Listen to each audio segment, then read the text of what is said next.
Bonjour Vincent. Bonjour. Alors moi c'est Lénaïque. C'est vrai que c'est un prénom. Tu vois, avec ma fleur, les gens se disent, mais elle est tahitienne ou elle est bretonne? Mais je te rassure, je suis moitié tahitienne, moitié bretonne. Alors, je suis complètement rassuré, Lénaïque. Tout va bien. Tout va bien. Bon, Moi aussi, je suis breton.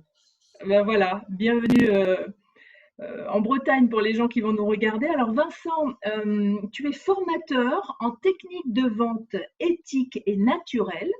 Tu es auteur du manuel Vendre, tu es conférencier et alors je reviens sur le auteur du manuel Vendre et formateur en technique de vente parce que pour quelqu'un qui a été élevé dans une éducation anti-commerciaux, c'est un comble. En fait, si tu veux, ce qui s'est passé, c'est que quand j'étais jeune, j'ai commencé par faire des études agricoles. Et puis l'agriculture, enfin la nature me plaisait beaucoup. À l'époque où ce n'était pas encore la mode, hein. À l'époque où j'ai fait des études agricoles, on ne parlait que de produits chimiques. Et quand on parlait du bio qui commençait à exister, on disait que c'était de la folie, que ça allait s'arrêter au bout de 10 ans parce que les terres seraient épuisées. Tu vois, donc c'est une autre époque, on va dire. Voilà. Ah oui, carrément, Euh, ouais. Comment on pouvait dire des choses pareilles d'ailleurs? Ben, c'était ça, c'était la formation qu'on avait en école d'agriculture à l'époque. On nous parlait uniquement d'engraisser la terre avec des produits chimiques et que tout ce qui était de type bio ou naturel, c'était absolument interdit. Enfin, en tout Hmm, cas, c'était pas du tout dans l'air du temps, ça c'est clair, c'était oui. même anti. Voilà, hein. Et tes Et parents, puis, tu as fait ces études parce que tes parents étaient dans le milieu agricole déjà? du tout, du tout. Pas du tout. Mes grands-parents du côté paternel étaient agriculteurs, mes grands-parents du côté maternel étaient tisserands, figure-toi. Oui, Tisserand en oui, dans un Bretagne? petit. Mon grand-père, ouais, ouais, au bord de la Bretagne, à côté de Clisson. Bon, c'est vraiment les portes de Bretagne. D'accord. Et donc, non, non, moi j'étais vraiment. D'ailleurs, j'habite encore à la campagne. Moi, les odeurs agricoles ne me gênent pas du tout, bien au contraire, parce que j'étais vraiment un aimant la nature et un aimant des animaux, un aimant, et je suis toujours d'ailleurs. Mais bon, après avoir fait quelques temps dans le monde agricole, je me suis rendu compte que j'étais pas très, on va dire, c'est pas que j'étais pas doué, c'est que j'étais plutôt feignant. Le monde agricole est un monde rude Ouh là où il là, faut beaucoup travailler. ouais. Alors, il faut se lever tôt, on se couche tard, et puis entre les deux, c'est beaucoup de travail physique, oui. Voilà, voilà, voilà. Et puis on n'a pas de congé et puis on gagne pas beaucoup d'argent pour dire la vérité. Donc bon, surtout quand j'avais aucune possibilité de pouvoir devenir, enfin bon, voilà. J'aurais dû devenir ingénieur agronome, mais j'étais trop feignant aussi pour ça, je l'avoue, hein, je l'avoue. Et puis donc du coup, après avoir fait l'armée, puisqu'à l'époque on faisait aussi l'armée, on était pas engagé, mais on était appelé, eh bien je me suis rendu compte qu'en ayant rencontré des commerciaux qui venaient vendre ou proposer leurs affaires dans le cadre du régiment, je me suis dit, tiens, voilà un métier qui a l'air pas très compliqué, qui a l'air de bien. En tout cas, ils ont des belles voitures et des beaux costumes. Ça me plaît bien, cette histoire. Donc, quand je suis rentré de l'armée, ça devait être en mai, enfin, en tout cas, en 81 par là, j'ai postulé à mon premier poste de commercial. Donc, je suis devenu VRP de base, complètement de base, alors qu'à la maison, comme tu viens de le dire, c'était très, très mal vu, puisque mes parents faisaient partie de ceux, et puis c'est très bien, hein, qui ont créé les unions de consommateurs. Et il y avait une pancarte sur la porte qui disait: Messieurs les commerciaux, sachez que nous connaissons nos droits. Alors, Et du coup, tu étais interdit à la maison ou pas? disons que mes parents ont eu beaucoup de mal à accepter que je devienne commercial. Ils ont fini par céder parce qu'Anne Maison, qui était comment dire, un directeur de société commerciale très, très efficace, et donc, bon, ben voilà, ils se sont renseignés, puis ils ont dit après tout. Bon, j'étais le sixième de 7 enfants, si tu veux, rendu là, bon, c'était moins grave, quoi. Voilà. Oui, voilà. Et alors, oui, parce qu'il faut dire que tes parents ont fait partie des débuts de l'Union des consommateurs qui avait pour objectif de défendre les consommateurs contre les méchants vendeurs, les méchants commerciaux. Mais si tu veux, il faut reconnaître aussi qu'à l'époque, et il y a encore, ça a duré encore, ça dure peut-être encore aujourd'hui malheureusement, il y avait aussi beaucoup d'arnaques. Il faut dire les choses telles Oui. qu'elles sont. On n'avait aucun droit il n'y avait pas les 7 jours, là, 7 jours tu sais, de rétractation. Mm. Ça n'existait pas. D'ailleurs, ça n'existe pas dans tous les pays, hein. Je travaillais aussi en Afrique. En Afrique, il n'y a pas de rétractation. C'est comme ça. On achète et on paye, et puis c'est tout, quoi. Voilà. Même si c'est des choses à l'année. Et donc, eh bien voilà. Donc, c'est vrai qu'il y avait, faut reconnaître qu'il y avait quand même bon, tout n'était pas très, très, très, très, très, très, très noble Et je pèse mes mots. Bon, donc c'est vrai que j'ai commencé là-dedans avec beaucoup de joie et j'ai eu de la réussite tout de suite. Donc je me suis senti à l'aise alors que j'avais aucune étude évidemment. D'ailleurs, ça n'existait pas à l'époque. Il y avait des écoles de commerce pour les ingénieurs commerciaux, enfin voilà, des hauts niveaux. Et au niveau commercial de base, il n'y avait pas d'école, il n'y avait pas de bac. Oui, on apprenait sur le tas à l'époque. C'est ça, c'est ça. Tu devenais, tu mettais la cravate, tu mettais la veste, et puis hop, tu fonçais dans le tas. On t'apprenait un argumentaire, soi-disant par cœur, là. Et donc, Alors, c'était assez... d'où vient, est-ce que tu sais d'où vient cette peur finalement des vendeurs? Est-ce que ça vient de ces arnaques qu'il y a eu à un certain temps avant qu'il y ait une vraie réglementation? Alors, il y a le fait des arnaques, ça c'est sûr, mais aussi surtout, il faut le reconnaître, que quand un vendeur rentre chez toi, quelque part, il prend position. En tout cas, c'est les mauvais vendeurs. Ils prennent position et ils en imposent tellement que les gens finissent par céder. Moi, j'ai connu des vendeurs avec qui j'ai tourné. Hein, donc, à l'époque, j'étais un jeune vendeur où j'apprenais mon métier. Il était peut-être, on arrivait au rendez-vous, il était peut-être 18h30, et à 19h30, 20h30, 21h, ils étaient encore là. Et puis, à un moment, la dame finissait par préparer à manger. Et puis, le commercial disait ça sent bon, je crois que je vais rester manger. Hein. Ah ouais, Donc, c'est tant qu'ils vraiment n'avaient pas signé, s'imposer quoi, ouais. Jusqu'à ce qu'il y ait la ils ne vente. sortaient pas. Mmh. Ils forçaient la vente. Ils forçaient la vente. Ah ouais, bah, on comprend que moi j'ai pas connu ça, mais on comprend que les gens. Alors il y en avait beaucoup comme ça, mettre des pancartes comme tes parents, tu crois? Non, hein. Non, non, non, non, il n'y a pas beaucoup. Non, non, non. Alors tout ça pour dire qu'aujourd'hui tu es formateur en technique de vente éthique et naturelle, ça veut dire que la vente peut être éthique et naturelle Évidemment, et pas évidemment, rentre dedans comme tu viens de le évidemment, raconter. évidemment. Si tu veux, si on compare avec la grande distribution, dans la grande distribution, en fait, on va chercher l'objet qu'on va avoir, d'accord? Peu importe ce que c'est comme grande distribution, hein, bricolage, Mmh. nourriture, tout ce que tu veux. On va chercher l'objet qu'on va avoir et en fait, on va être influencé dans notre choix par rapport à ce qu'on aura vu à la télévision consciemment ou inconsciemment, ou dans les journaux ou ailleurs, de la publicité, et est-ce que le packaging, la manière dont il est fait. Donc, suivant notre personnalité, notre caractère, suivant, j'allais dire les personnalités couleurs, parce que j'imagine qu'on va en parler aussi, eh bien, on va choisir un produit plutôt qu'un autre par rapport à notre motivation d'achat, ce qu'on appelle le son casse aussi. Hein. Mmh. Bon, je ne sais pas si on aura le temps de parler de tout ça, mais en tout cas, par rapport à des outils qui sont utilisés par le marketing pour cibler un type de personne et que cette personne-là aille plutôt vers ça que plutôt que vers là. D'accord? Ça, c'est la Mmh. grande distribution. Et en fait, le commercial éthique et naturel, c'est quelqu'un qui a un produit qui ne se vend pas en grande distribution, qui est souvent du sur-mesure, ou en tout cas un produit plus technique, plus sophistiqué, ou qui ne peut pas se vendre en grande distribution, parce que c'est une voiture, par exemple, ou une véranda, voilà, c'est pas possible. Et donc, il va être là pour chercher chez le client quels sont ses réels besoins et faire en sorte que le client vienne à lui et achète le produit plutôt que ce soit lui qui le vende. Donc, si Oui. tu veux, un bon vendeur, pour moi, c'est quelqu'un qui fait acheter un produit et non pas qui le vend. Mmh. Tu vois la nuance?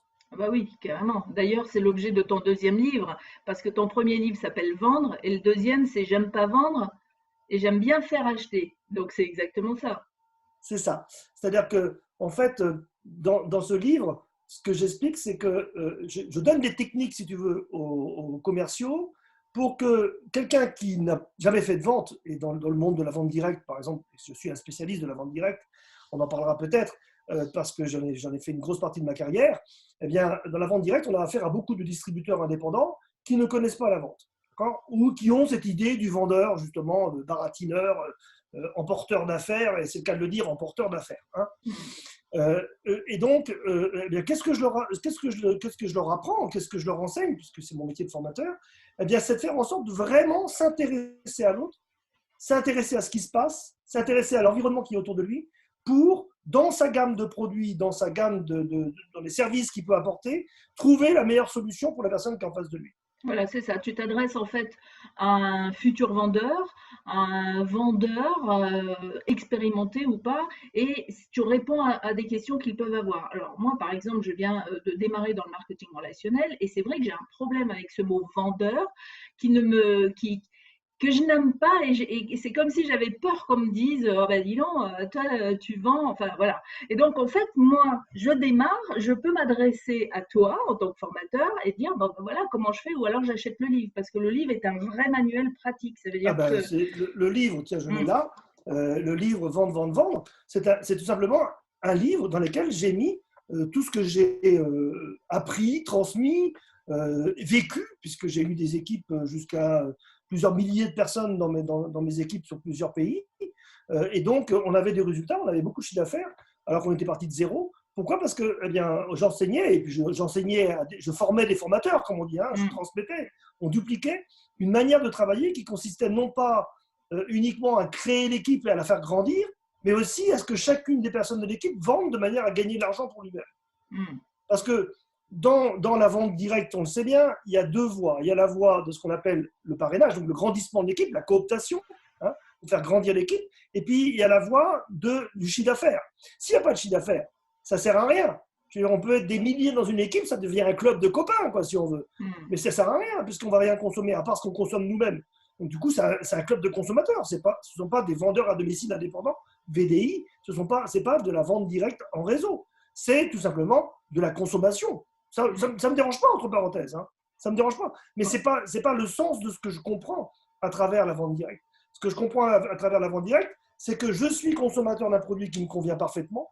Je veux en faire un revenu complémentaire ou un revenu principal, parce qu'on peut même en faire un très gros revenu, pour dire la vérité, à travers le fait que je vais générer du chiffre d'affaires, soit moi-même, en tout cas en partie moi-même, et en partie des gens que je vais trouver qui vont faire la même chose que moi, que je vais former. C'est Mmh. ça le concept de la vente directe en réseau. D'accord? C'est je consomme, j'en suis content, alors je partage aux autres. Mais pour le partager aux autres, c'est forcément une vente. Quand je vends ma voiture d'occasion parce que j'en veux plus, c'est une vente.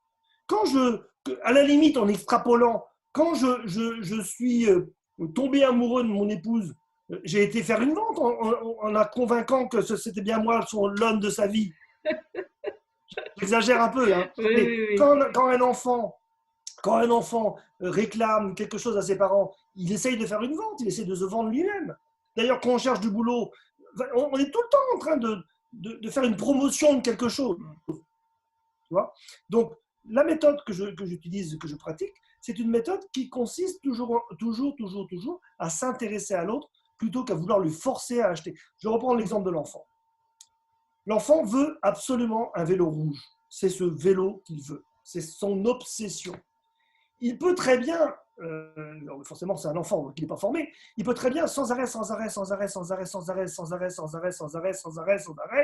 et en n'arrêtant jamais, et c'est peut-être une très bonne chose, d'ailleurs en tout cas c'est utile dans certains cas, de manière à ce que les parents finissent par céder. Mmh. Mais il peut aussi s'intéresser à ses parents, s'intéresser à ce qu'ils font, s'intéresser à la manière dont finalement ils pourraient obtenir ce vélo, et puis en quelque part négocier pour avoir le vélo. Tu Mmh. vois, c'est de manière différente. Je Cela dis pas étant, que... oui, ça marche bien le rabâchage.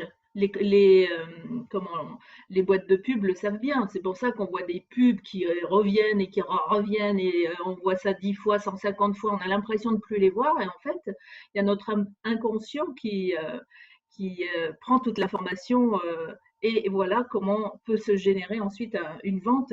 Donc, tu aides en fait les gens à se former, à s'améliorer pour réussir dans leur métier. C'est ce que tu fais. C'est ça, Mm. c'est ça. Donc, tu utilises plusieurs techniques. Tu avais parlé tout à l'heure des personnalités couleurs. Donc, on va Tout y à fait. venir. Qu'est-ce que c'est que cette histoire de personnalité couleur? Alors écoute, c'est quelque chose que j'ai appris en 2010 avec des Américains. Il y a beaucoup de choses qui viennent des États-Unis. Hein. Qui est en fait un concept très simple, basé sur le fait qu'on est tous plus ou moins d'une personnalité différente. Alors on est tous uniques, hein, on est bien d'accord. On est tous uniques, on est tous une pierre précieuse au milieu de ce monde. Je veux dire, chacun de nous est absolument complètement unique et chacun de nous est né et a grandi et a évolué avec les stimuli provoqués ou subis que nous avons eus tout autour de notre vie. Mais on remarque, et ça ne date pas d'aujourd'hui, 400 ans avant Jésus-Christ déjà, Hippocrate avait déjà classé l'humanité en 4 personnalités différentes. Et après, Paul Jung le concurrent de Freud, avait lui fait pareil, 4 personnalités. Et après, on a Florence Littauer, qui est très connue parce qu'elle a écrit Personnalité Plus, qui se vend à des milliers et des milliers d'exemplaires, qui parle aussi de 4 personnalités. Eh bien voilà, nous on a 4 personnalités qui sont 4 couleurs, rouge, bleu, vert et jaune. Et suivant comment dire, l'angle dans lequel on est, si on est dans un angle vert ou dans un angle rouge ou dans un angle bleu ou dans un angle jaune, eh bien, suivant l'angle où on est, on va ressembler plus à ce type de caractère qu'à un autre. Alors, à quoi ça sert? Parce que c'est ça qui nous intéresse. D'abord, ça nous sert à nous connaître mieux nous-mêmes. Par exemple, dans mes formations couleurs, il m'arrive très, très, très fréquemment de rencontrer des gens qui ne savent même pas qu'à l'origine, ils étaient d'un certain tempérament, d'une certaine personnalité, et qui sont devenus une autre personnalité parce que leur environnement les a obligés à changer de personnalité. D'accord? Et en découvrant les personnalités couleurs et comment ça fonctionne, ils se rendent compte que, ah, mais en fait, dans le fond, on va prendre un exemple, dans le fond, je suis jaune, alors que moi, je pensais être bleu, qui sont deux couleurs opposées. Ou dans le fond, je suis rouge, alors je pensais être vert, qui sont aussi deux couleurs opposées. Tu vois? Mais la vie, les choses les ont cassées. Alors ça, c'est la première chose, c'est apprendre à se connaître soi-même. D'accord? Apprendre à savoir qui on est, comment ça fonctionne et tout ça. Et ensuite, et ça c'est encore plus intéressant dans le cadre évidemment de la vente directe, c'est à qui j'ai affaire. Quelle est la personne qui est en face de moi? Quel type de personnalité elle a? D'accord? Alors, attention, encore une fois, il y a la façade et puis ce qu'il y a derrière. Bon, on va dire qu'on va prendre la façade parce que ce qu'il y a surtout derrière, si un bleu croit être rouge ou un rouge croit être jaune. Donc il va forcément, il va y avoir des messages contradictoires là. c'est ça, exactement. Donc, c'est pas très grave parce que dans la mesure où nous, on comprend, on voit qu'il est par exemple bleu, eh bien, on va agir avec lui comme s'il était bleu. Hein. Et probablement que même s'il était jaune d'origine, c'est pas très grave parce que là, aujourd'hui, il est bleu. Voilà. Bon, après, ça, c'est un niveau de plus, on va dire. Quoi. On commence par la base et après, on apprend de plus en plus à mieux connaître les personnalités. Et donc, on va adapter finalement, si on veut, notre propre personnalité. C'est pas de la magouille, hein, c'est juste de faire en sorte que ça se passe bien. On va adapter notre personnalité à la personnalité qui est en face de nous. Par exemple, je te donne un exemple. On va prendre le jaune et le bleu, puisque c'est une personnalité qui va te parler. Le jaune, c'est quelqu'un qui est très coloré, très exubérant, très naturel, qui n'a aucun problème pour parler aux autres, qui aime la vie, qui aime les fleurs, qui chante tant, qui est joyeux, qui ne prend pas les choses ou voilà, ça figure, parce que voilà, c'est pas grave, ça arrive, voilà, ça c'est tout à fait lénaïque, c'est très jaune, c'est l'angle jaune, hein, ça peut être jaune-rouge ou jaune-vert, on va y revenir. Et à l'opposé, il y a le bleu. Le bleu, c'est très strict. Un bleu, il serait comme ça, là. Voilà. Il a peut-être mis une cravate, d'ailleurs, et puis il serait comme ça, il parlerait.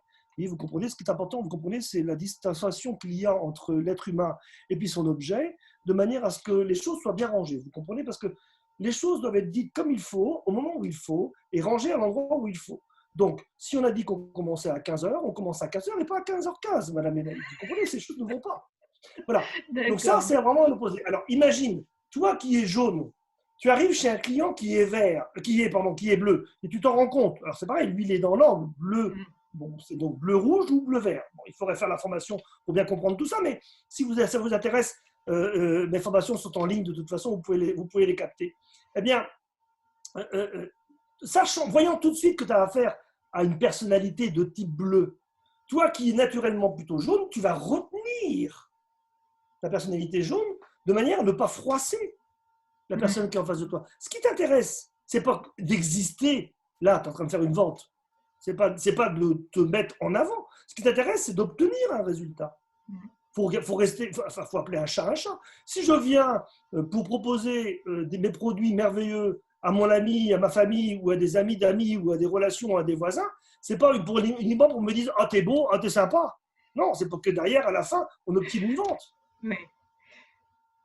Voilà, donc la personnalité jaune va prendre du vert, du bleu, parce qu'il connaît la personnalité bleue, il sait comment ça fonctionne, il va faire attention à la manière dont il parle. Voilà. C'est ça, mais c'est une communication en fait. C'est comme si moi j'arrivais, je sais pas moi, en Chine, et puis que je voulais absolument vendre mon produit avec mon langage à moi, donc en français, et que je m'adresse à des gens qui ne comprennent pas le français. Donc si je veux évidemment leur parler de mon produit, il faut que je parle leur langue. C'est ça, en fait. C'est exactement ça. Utiliser Oui. Pardon, leur langue. Rappelle-toi, dans la communication, il y a à peu près 70% qui est du langage non verbal. Hein.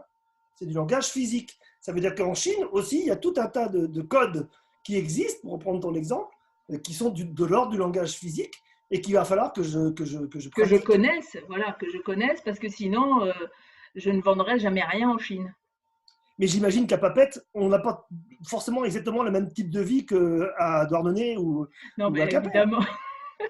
D'ailleurs, ça se voit au niveau politique, c'est très rigolo quand il y a des périodes politiques. À Tahiti, c'est vraiment une fête. Ici, c'est vu très différemment. Donc oui, il faut s'adapter en fait. C'est ça que tu dis. En connaissant les personnalités couleurs des gens, on se connaît soi-même. Ça, c'est déjà un grand volet. Et en plus, on comprend mieux l'autre. Et dans ce cas-là, on s'adapte. C'est exactement ça. Mm. C'est exactement ça. D'où je m'intéresse à l'autre. D'où je m'intéresse à l'autre, donc j'apprends à connaître exactement ce dont il a besoin. D'accord. Déjà, Mm. je crée un bon contact avec lui. Ensuite, j'apprends à vraiment prendre du temps pour connaître ce qu'il a besoin, quels sont ses besoins, quelles sont ses envies, tout ce qui le concerne. Et ensuite, quand je vais venir lui faire une proposition, donc lui apporter un produit, parce que généralement, on n'a pas un produit, mais une gamme de produits, ou si on a un produit, il est sur mesure, donc on l'adapte, Mm. eh bien, je vais prendre ce produit et l'adapter en fonction de ce dont il a besoin, non pas de ce dont moi je veux vendre. Mm. Donc ça veut dire qu'en tant que vendeur, il faut aussi que j'accepte que peut-être mon produit ou mon service euh, peut ne pas intéresser quelqu'un et que c'est OK aussi. Évidemment, évidemment. Mais c'est très intéressant ce que tu viens de dire, Léanique, parce que je vais voir quelqu'un, je découvre qu'en fait, il n'a pas besoin de mes produits, mais qu'il a même besoin peut-être d'un produit d'un concurrent. Qu'est-ce que je fais? Je peux forcer la vente, mais je ne vais faire qu'une fois. Ah oui. Parce que c'est fini après, c'est grillé. Ou alors, je vais simplement dire à cette personne, bah, écoutez, Lénaïque, je comprends bien votre besoin, voilà ce que vous me dites, et je vais répéter ce qu'on appelle la reformulation, je vais répéter ce que vous me dites, et ce que vous me demandez là, moi, je ne l'ai pas. Alors, je vais être honnête avec vous, je ne l'ai pas. Par contre, je connais quelqu'un qui l'a. Donc, si vous voulez, vous pouvez l'appeler de ma part, il sera ravi de pouvoir vous servir, et vous verrez, c'est quelqu'un de très très bien. Oh, merveilleux. Si on n'avait que des vendeurs qui s'adressaient comme ça à tout le monde, ce serait chouette. Et c'est les vendeurs qui vont gagner le plus. Hmm. Parce que derrière, qu'est-ce qui va se passer? Le naïque, elle va dire exactement ce que vous venez de dire, c'est-à-dire, oh, qu'est-ce qu'il est bien cet homme-là, il est Ben oui. honnête et tout, c'est super. En plus, après, quand elle va appeler mon concurrent, salut Jean, je vous appelle de la part de Vincent qui m'a dit que vous aviez un produit que lui n'avait pas, il va être là comme ça. Ah bon? Ah, incroyable! Et donc, il va faire la vente. Et Hmm. derrière, eh bien, forcément, quand l'ENAIC va avoir besoin de parler de, comment dire, de ce type de produit à quelqu'un, elle va parler des deux, au Oui. minimum. Au minimum. C'est ce qui s'appelle faire du réseau. C'est non, faire du réseau, non. Faire du réseau, c'est créer des relations avec les autres, qui créent des relations des autres et créer des relations. Alors, c'est dans ce cadre-là, oui, Hmm.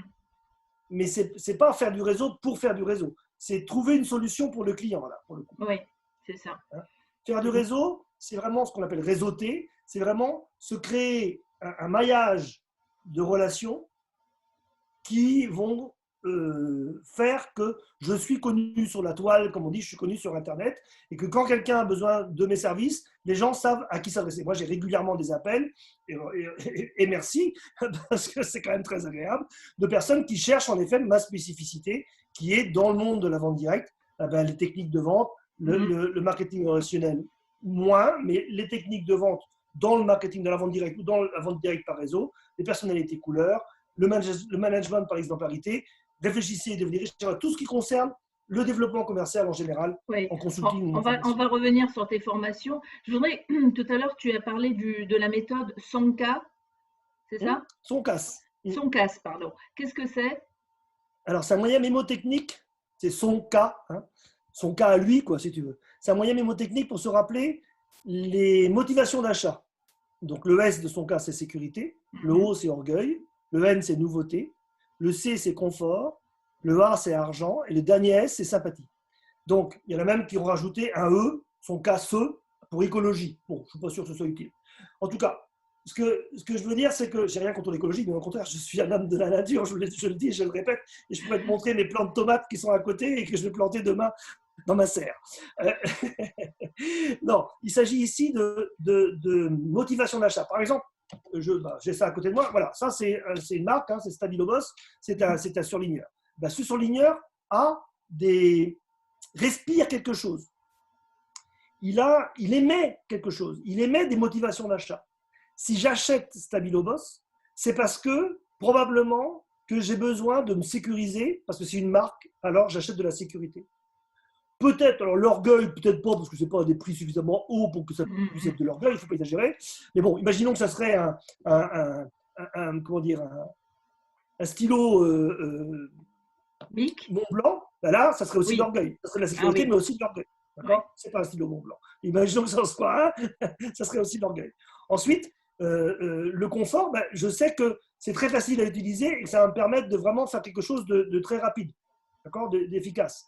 Donc voilà, il y a des critères comme ça, donc on ne va pas les décliner tous, mais qui vont faire qu'un produit résonne plus que d'un autre dans certaines catégories et que mon client peut être plus acheteur de quelque chose que d'autres choses, d'accord ? Et ça, on va le voir aussi, et ça s'associe aux couleurs, évidemment, et j'en fais donc une formation où j'associe les deux, d'accord ? Et mon comportement, dans la partie au moment où j'aurai découvert tout ça, quand je vais commencer à argumenter, donc à dire pourquoi mon produit est adapté par rapport à la personne, eh bien, je vais appuyer sur ces critères-là. D'accord. Par exemple, vous m'avez dit tout à l'heure, Lénaïque, que vous souhaitiez avoir, alors j'exagère un peu parce que c'est un style, que vous souhaitez avoir un surligneur qui soit vraiment garanti au niveau d'efficacité et efficace pendant très longtemps. Ben, je comprends bien ce que vous demandez. Ça, c'est très efficace. Et l'efficacité, c'est de la sécurité. Wow. Ouais. Donc ça veut dire qu'on ne va pas parler du prix. Ouais. Et d'ailleurs, est-ce que je vais demander le prix? Même pas. À la fin. Ouais, je vais quand même demander le prix. À la fin. Mais tu ne vas pas le demander parce que, en fait, dans mon livre, j'explique très bien comment est-ce qu'on amène le prix à la fin. Donc, dans l'ordre, on prend contact avec la personne. Donc, j'explique comment est-ce qu'on démarche, comment on fait de la prospection, on prend contact. Ensuite, on découvre les besoins de la personne, on découvre qui elle est, sa personnalité, couleur, son casque, mais aussi ses besoins. Exactement. Ensuite, on va reformuler ce qu'elle nous a dit. Si j'ai bien compris, voilà ce que vous m'avez dit. D'accord ? Ensuite, on va argumenter en fonction de ça. Donc, un argument, c'est quoi ? C'est une caractéristique technique. Ça, c'est un tube en plastique avec de l'encre dedans. C'est une caractéristique technique qu'on transforme en un argument. Eh bien, l'intérêt, c'est que ça se tient bien dans la main, c'est très ergonomique, et qu'on va adapter par rapport à la personnalité. Vous qui m'avez dit que, eh bien, moi, je vous dis que. Voilà, c'est ça un argument. Et ensuite, on fait une démonstration. Ben, vous voyez, je vais vous montrer que ça fonctionne très bien. Hop, et je montre que ça fonctionne très bien. D'accord ? Quand on est rendu là, la personne, elle est rendue là dans son envie d'avoir le produit. Mais il reste le prix. Alors, pas encore pour une petite chose comme ça, mais encore, ça dépend des pays. Hein. Mais imaginons que ce soit pour l'achat d'une voiture ou d'un produit, d'une maison ou de quelque chose qui a de la valeur. Une veste Armani. Voilà. Eh bien, au moment où je vais donner le prix, ça risque de faire viouf. Ah oui. Parce que, bah ouais. Donc, pour éviter ça, je vais monter très haut la partie argumentaire et démonstration. Et au moment de présenter le prix, je ne vais pas dire le prix. Je vais l'écrire, je vais le donner à la personne et je vais me taire. Et je vais attendre. C'est laisser l'autre prendre sa décision tout seul. C'est laisser l'autre venir à moi. Ou pas, mais voilà. Donc, il y a plusieurs solutions. Soit il va me dire, ouais, bah, c'est ce que je pensais. Oui, c'est pas mal. Soit il va rien dire. Moi, je tiens 10 secondes. Hein. 10 secondes, c'est long. Hein. 10 secondes, c'est vraiment long. Hein. Là, si on fait 10 secondes, les gens, ils vont partir. Hein. En radio, en télévision, on ne fait pas 10 secondes de silence. Hein. Ça, en radio, on déteste les blancs et en télé, on déteste les noirs. Mais c'est pareil, c'est des moments de silence. Et donc, à un moment ou à un autre, il va craquer quelque part, il va venir vers nous. S'il ne craque pas, eh bien, je vais sortir le bon de commande et je vais lui dire, bon, alors je vous livre quand ? Donc, je ne lui demande pas s'il est acheteur.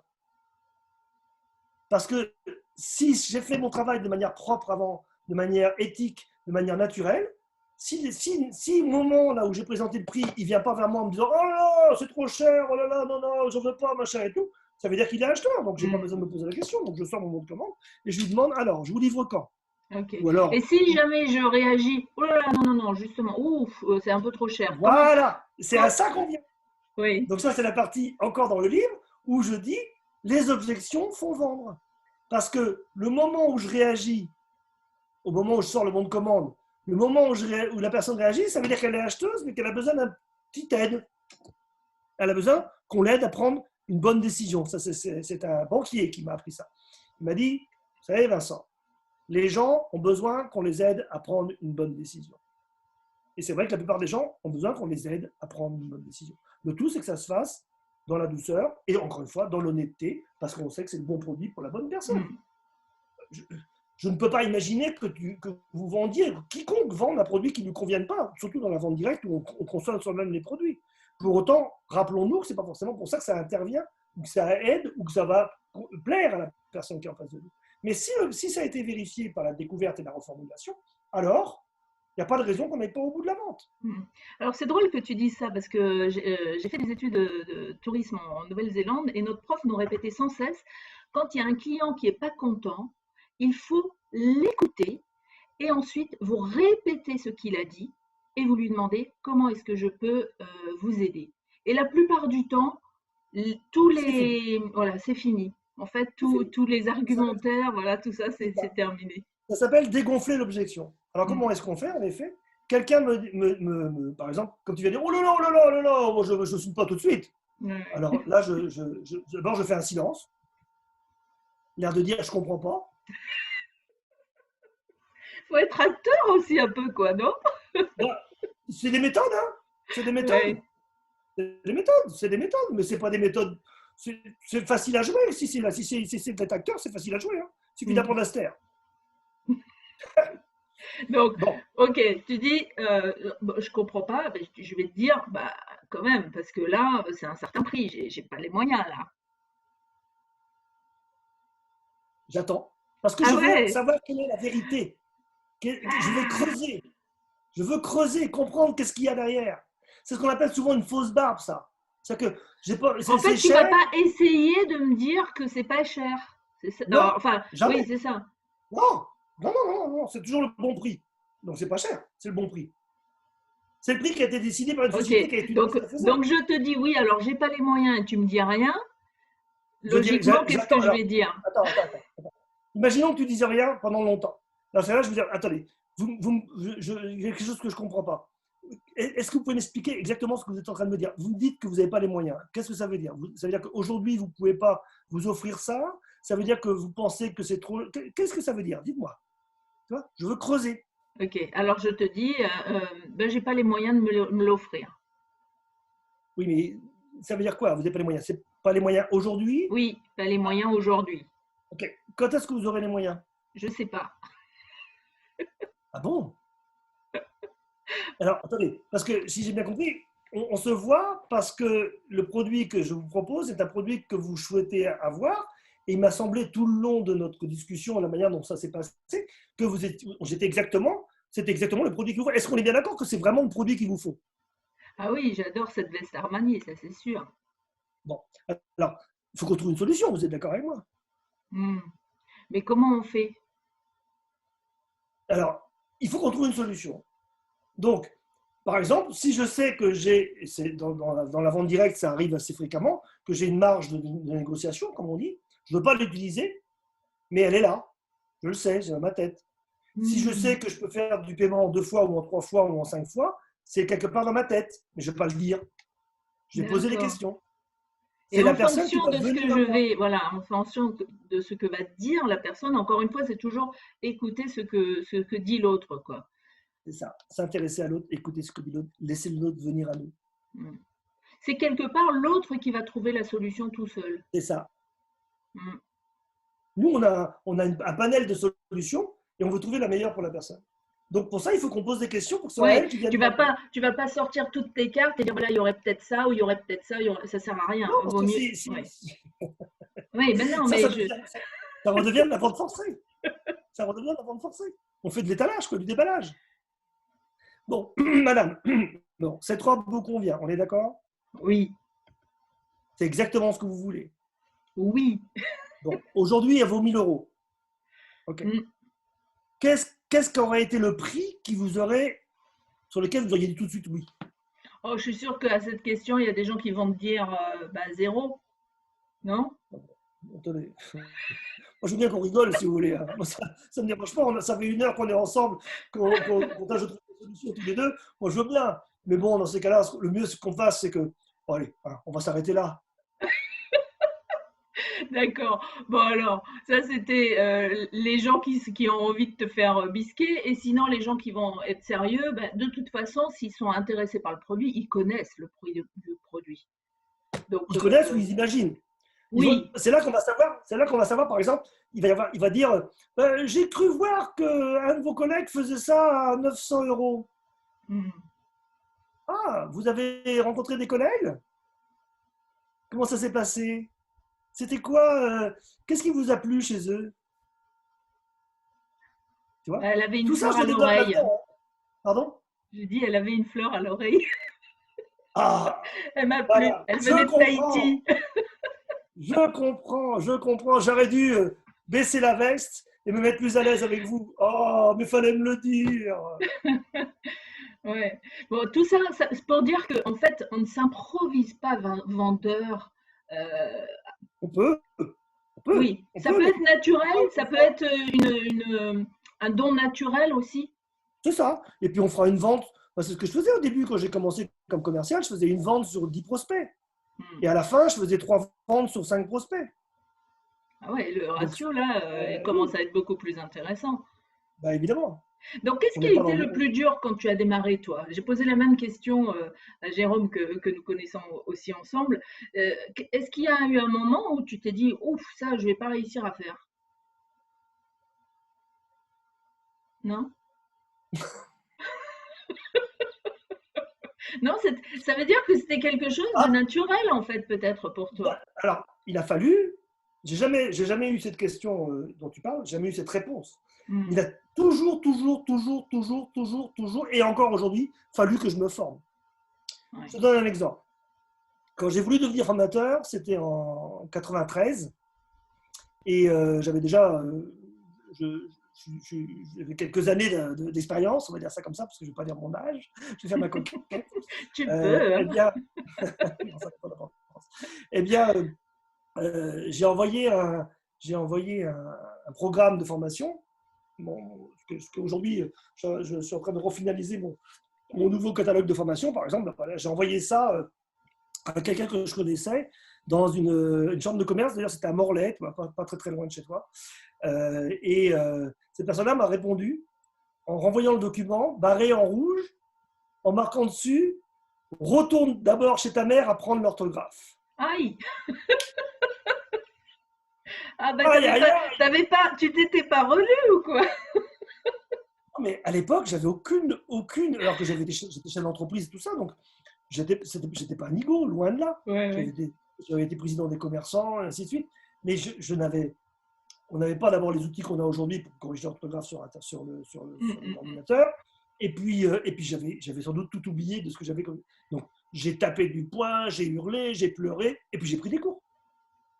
Bah J'ai pris oui, des cours. c'était 3 ans, la meilleure solution. et au bout de 3 jours, trois leçons, je savais à nouveau écrire parce qu'en fait, j'avais décroché avec ce que je savais déjà. Mm. Et ça m'arrivait souvent. J'ai été commercial dans la publicité chez Havas. Et à l'époque, c'est pareil, on n'avait pas d'ordinateur, il fallait tout faire à la main. Et ce que j'écrivais était illisible. Donc j'ai appris à réécrire en lettres bâton, en prenant mon temps. Donc j'ai jamais eu de challenge de type j'y arriverai pas, mais j'ai souvent eu des challenges. Il faut que j'apprenne pour m'améliorer. C'est merveilleux. Donc c'est ce que J'ai tu toujours, transmets. C'est ce que tu transmets en fait aujourd'hui. C'est toujours apprendre pour s'améliorer. tout le temps, Continuer à se former. En fait, il n'y a pas de. À l'âge que tu as aujourd'hui, est-ce que tu continues à te former bien toi-même? sûr, Oui. tous les jours. Tous les jours, je passe au bas mot 1 heure en formation tous les jours, en Alors, auto-formation. quel type de formation en ce moment tu fais? Là, je suis rendu à la partie spirituelle. Donc, dans la pyramide de Maslow, je suis un petit peu en haut, si tu veux. Donc, voilà, je suis rendu dans la partie spirituelle. Donc, on n'est plus dans le même, on va dire, on n'est plus dans le même cadre. Donc des Mais cours très de développement personnel, quoi. Aujourd'hui, tu fais, voilà. c'est ça, c'est ça. Mais le développement personnel, j'ai une des formations que je donne qui s'appelle Le secret de Napoléon Hill, qui est basée sur son livre, évidemment, Réfléchissez et devenez riche, où en fait, dans un séminaire de 3 jours, on va travailler sur qu'est-ce qu'il y a derrière le bouquin. Parce qu'il y a des millions de personnes qui ont lu ce bouquin, mais il n'y a pas des millions de personnes qui sont devenues millionnaires. Très Parce peu. que, parce que parfois, certains livres, il faut lire entre les lignes. Et toi, dans cette formation, c'est ce que tu proposes aussi, c'est de lire entre les lignes. C'est ça, que les mots s'éclairent. Tu Hmm. vois. D'ailleurs, mon livre, il est surligné en jaune Comme un parce faux qu'il y a des texte. mots qui sont éclairés. Alors, tu as d'autres formations que tu proposes, justement, puisqu'on en parle, on peut en parler. Tu as des formations pour apprendre à prospecter. Alors, prospecter, ça veut dire quoi exactement en langage vendeur? En langage de tout le monde, ça veut dire trouver. Enfin, on ne peut pas vendre à quelqu'un si on n'a pas quelqu'un en face de nous. On est bien d'accord. Prospecter, ça vient de prospect. Un prospect, c'est quelqu'un qui n'est pas encore client. Donc, D'accord. prospecter, c'est augmenter la liste des gens qu'on a, à qui on va pouvoir proposer ce qu'on a à vendre, ce qu'on a à proposer, service ou produit. D'accord. Alors, c'est rigolo Donc, parce la que mon père était prospection, prospecteur, mais minier. ah ben Rien à ça, voir. c'est autre chose. Ben, c'est pareil. C'est pareil, finalement. Ouais, Au lieu de chercher des humains, ils cherchaient de l'or, ou ils cherchaient du voilà, fer, ou ils cherchaient c'est ça, ça. c'est ça. Ben là, c'est pareil. La prospection humaine, dans la vente, c'est de trouver le minerai, trouver le filon. Tu vois. Hmm. Donc, tu fais une formation prospection, ça veut dire que aux futurs vendeurs ou aux vendeurs déjà existants qui veulent s'améliorer, euh, tu leur expliques comment aller vers les gens. Ce qu'on a fait un Alors, petit peu en début de cette interview. je leur explique où trouver des gens, d'abord. Comment les faire venir à soi, toujours faire venir à soi, d'accord. Comment aller vers eux, comment utiliser les outils d'aujourd'hui, comment utiliser les outils d'autrefois. Moi, je Alors, suis les outils aussi d'aujourd'hui, ça veut dire quoi? Téléphone, Internet, réseaux sociaux? Internet et réseaux sociaux, ça c'est Hmm, aujourd'hui. D'autrefois, c'est le porte-à-porte, la liste de noms et le téléphone. hmm, Ça, c'est d'autrefois. Quand je dis d'autrefois, c'était quand j'étais jeune, quoi. Enfin, ouais. je suis encore jeune. Donc, ça veut Il y dire a que, 20 ans en arrière. ouais, quand tu dis d'autrefois, ça veut dire qu'aujourd'hui, on n'a plus lieu d'utiliser cette technique, ce mode de Oui, si, prospection? justement, mais Si, quand sauf que même? bien sûr, et c'est même très, très, très efficace. Sauf que c'est pas du tout au goût du jour. Aujourd'hui, on ne voit partout que utiliser les réseaux sociaux, et c'est très bien d'ailleurs, j'ai rien contre. On nous propose partout des services payants, évidemment, pour pouvoir augmenter sa clientèle en ayant juste un petit peu de travail derrière son ordinateur. Ça nous arrange bien en ce moment, on est bien d'accord. Mais il y a d'autres manières. Il y a Hmm. d'autres manières de faire.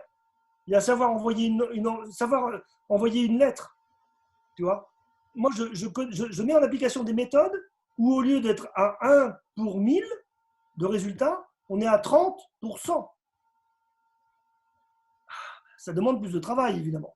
Oui, bah oui, c'est toujours pareil. Donc, tu as parlé tout à l'heure de ta carrière en tant que commercial, donc tu as travaillé dans le marketing relationnel, tu as été aussi VRP, commercial en vente directe. Tu as arrêté tout ça,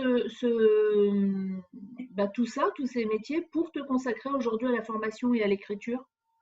Alors, la formation, l'écriture est ce qu'on appelle euh, le cadre de remplacement, c'est-à-dire que le cadre de transition. Le cadre de transition, c'est quelqu'un qui va dans une entreprise où il n'y a pas de directeur commercial, par exemple, et qui va pendant 1 mois, 2 mois, 6 mois, 1 an, remplacer celui qui n'est pas là en attendant qu'il y ait un nouveau qui arrive. D'accord, Tu vois. tu fais ça. Et pourquoi, au fond, si tu sais que ça marchait tellement bien, euh, de travailler dans le commerce, pourquoi tu as arrêté? Tu aurais pu faire les deux, non? Pyramide de Maslow, quand tu arrives en haut, tu vois l'horizon.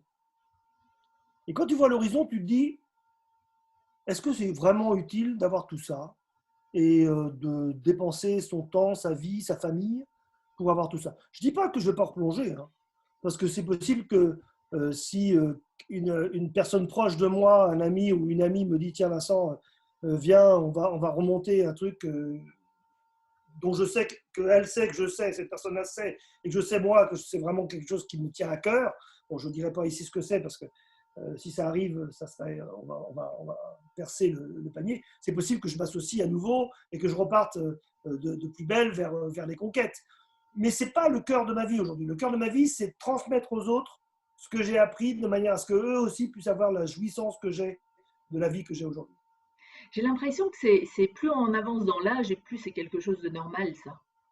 De Quand on a réussi, rendre, oui, quand on a réussi. de rendre ce qu'on a eu, ce qu'on Oui, a. il faut avoir eu pour pouvoir rendre. Hmm.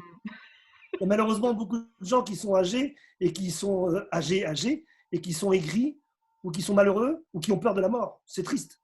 C'est triste. Parce que normalement, ils devraient être en haut de la pyramide de Maslow et justement, eh bien, d'être du côté spirituel. Il y a des Alors moi, gens trempés. ouais, ouais, non, mais ça c'est certain. Dans tes missions d'accompagnement des entrepreneurs ou des entreprises, comme il y a aujourd'hui des entreprises où la vente se fait vraiment en vente forcée. Quel serait le message que tu aurais envie de dire aux patrons ou aux gens qui agissent comme ça pour que demain la vente soit vue d'une manière un peu plus éthique et naturelle comme toi tu le souhaites? Quel serait le message fort que tu aimerais leur dire?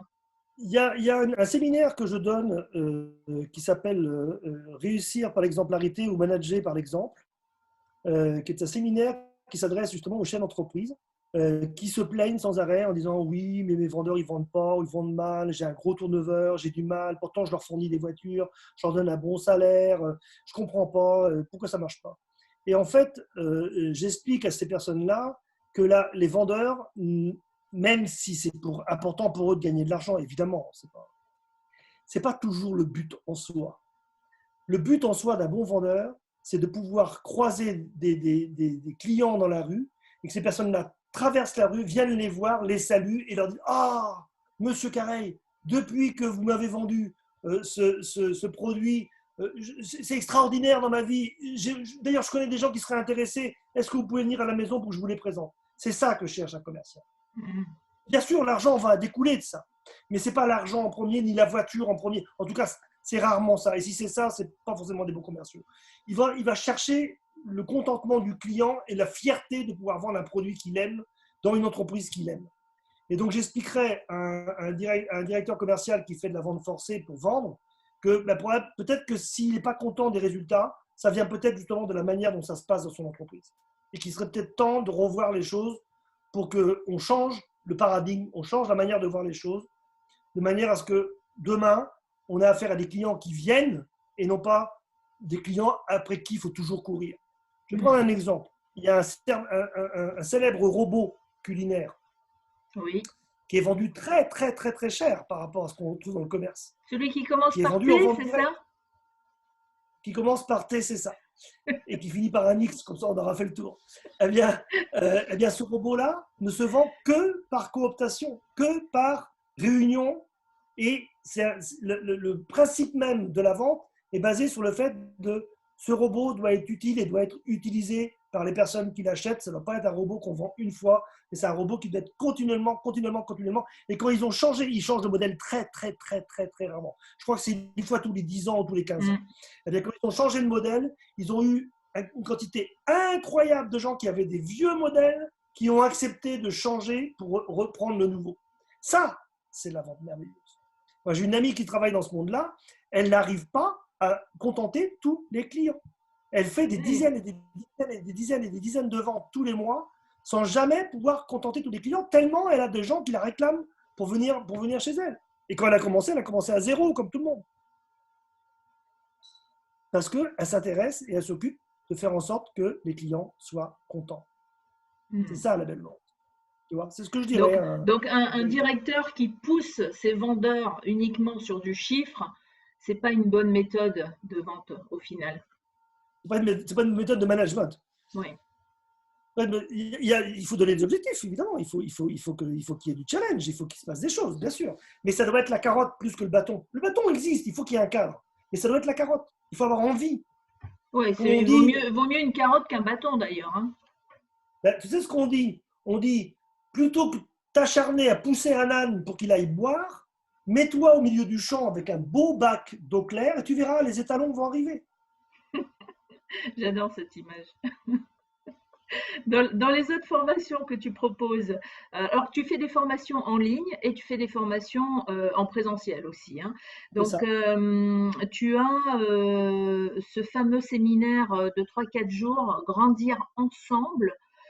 C'est du développement personnel pratique. Là, par exemple, tu t'adresses à quel type de personnes? Est-ce que c'est toujours des vendeurs ou là, on sort complètement du cadre de vente? Bon, ma cible est clairement la vente directe, hein. C'est clairement ça. Après, il y a toujours des gens qui viennent qui ne sont pas vendeurs. Toujours. Il y a toujours des gens, alors pas quand je travaille dans une entreprise, évidemment, l'entreprise, c'est l'entreprise qui gère, mais quand je travaille en ouvert, hein, en inter-entreprise, c'est-à-dire que tout le monde peut venir, quoi, eh bien, dans ce cadre-là, eh bien, il y a toujours quelqu'un qui vient avec son épouse, son ami, enfin peu importe, quelqu'un qui vient. Et là, j'ai affaire à des gens qui ne connaissent pas du tout la vente. Et donc, je me dis, bah, tiens, qu'est-ce qu'ils font là, ceux-là? Et à la fin du week-end, ou à la fin des 3-4 jours, ou à la fin de la journée, ils viennent voir. Oh, j'ai appris des choses, c'est extraordinaire, je vais utiliser ça tous les jours demain à partir de demain. Parce que c'est de toute façon toujours quelque part du développement personnel. C'est toujours un moment où on va grandir en soi pour avoir une meilleure relation avec les autres. Oui, C'est ça l'idée de fond. c'est ça, c'est toujours la clé. Plus je me connais moi, mieux je connais l'autre et mieux les relations, la vente éventuellement, si je suis dans la vente, peut se faire, puisque à ce moment-là, Exactement. je sais exactement ce que veut l'autre. Donc, il y avait aussi la formation Réfléchissez et devenez un riche dont tu as parlé. Tu as une formation financièrement heureux. Alors celle-là, alors c'est bien que tu saches ça. Elle est là, en train de se travailler, en train de monter. J'ai encore jamais donné, donc j'utilise en partie dans Ah, c'est un Réfléchissez. teaser alors. C'est un teaser. Elle n'est pas sortie encore, donc on va attendre un peu. Mais l'idée, on peut en parler 5 minutes parce que j'utilise certaines manières, donc fermer le cercle, ça s'appelle. J'utilise dans mes autres formations de séminaires, où en fait l'idée c'est que ben, c'est clair qu'on n'est pas tous millionnaires. Et même quand on est millionnaire, moi j'ai connu beaucoup de gens qui avaient plus de 10 000 € de revenus par mois et qui étaient interdits bancaires. Donc, la question n'est pas toujours une question d'argent. Encore une fois, il y a des minimums, hein, bien sûr. Et puis, mais en même temps, quand je regarde, parce que je travaille aussi en Afrique noire, dans l'Afrique noire, ben, il y a des gens qui gagnent, enfin, je veux dire, le cadre commercial en Afrique noire, il gagne moins de 2 000 € par mois. Le cadre supérieur, hein, le directeur commercial. C'est son prix, c'est le prix d'appel, c'est le prix normal quoi, de son revenu. Donc bon, l'argent en soi, la somme qu'on gagne n'est pas forcément la partie la plus importante. C'est la manière dont on va être heureux avec cet argent-là qui va faire la différence. Moi, j'ai gagné beaucoup d'argent, pas autant que les meilleurs, des meilleurs, mais quand même beaucoup d'argent. Bon, on n'a pas besoin de parler de ça ici clairement.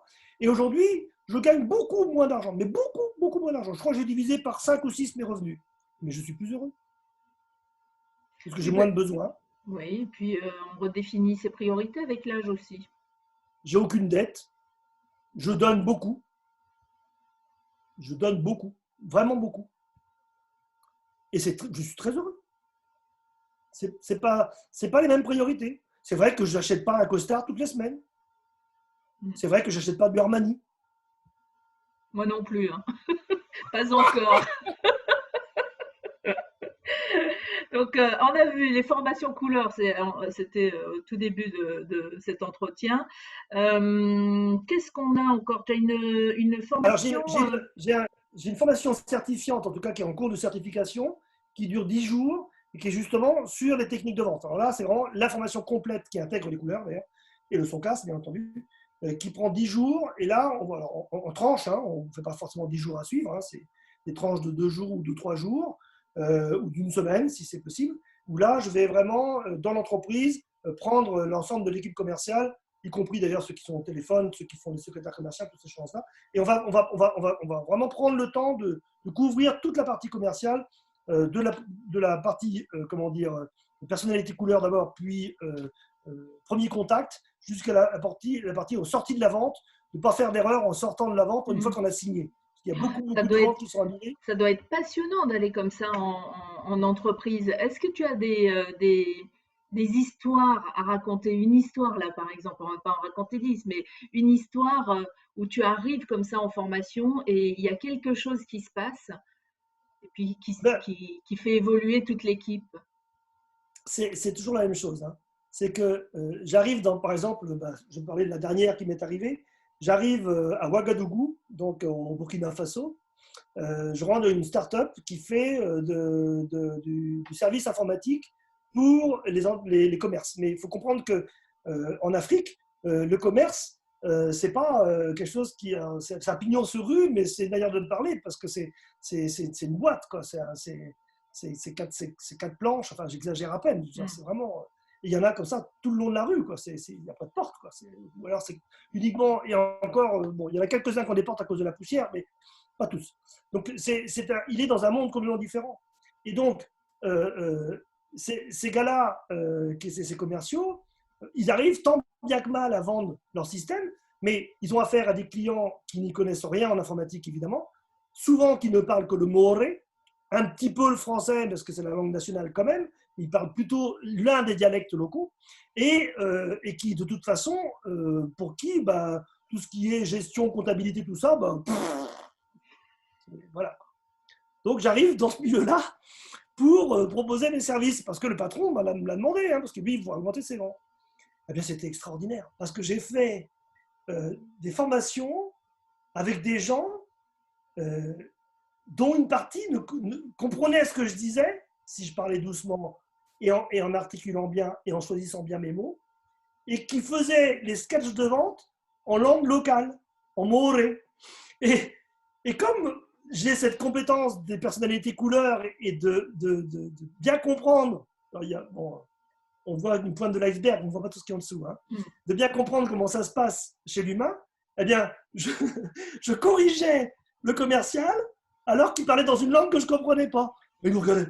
Mais vous comprenez le moré? Je dis non, non, non, non, je ne comprends pas le moré. Mais c'est juste que je comprends ce que tu fais et là, ce que tu as fait, c'est pas ce que je veux que tu fasses. C'est extraordinaire. Et donc, dès le lendemain, les ventes ont.